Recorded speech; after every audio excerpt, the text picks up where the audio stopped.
Geometriarekin jarraituz eta espaziometrikoan distantzia kalkulatzen ari garela, hurrengo kasua bi zuzenen arteko distantzia da.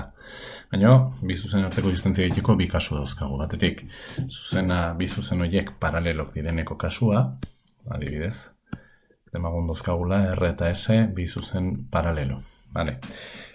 Kasu honetan, egin beharko dugun bakarra, aurreko kasuen antzeko jugada bat egingo dugu.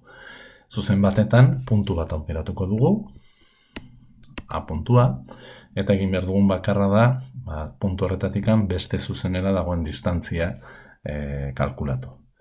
Eta horretarako beharko dugu pi plano bat, bi zuzen horiei elkartuta izango dana, eta nolabait npi hori, planoaren vektore normal hori, zuzen VR eta VS-eri paralelo izango dana. Pi plano hori daukagunean, beti bezala, pi planoa eta S zuzena nune bakitzen diren ikusiko dugu, A' bilatuz. Eta azkenik, aurrekotan bezalaxe, egingo dugun bakarra da, atik A' dijoan distantziari kalkulatu. Beraz, kasu honetan, distantzia bi zuzenen artean, izango da, lehenengo zuzenaren puntutik beste zuzenera dagoen distantziaren berdina.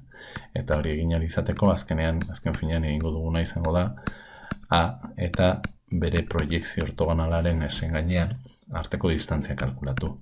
Eta hori aurrekotan bezalaxe da, A' vektorearen modula bilatzea.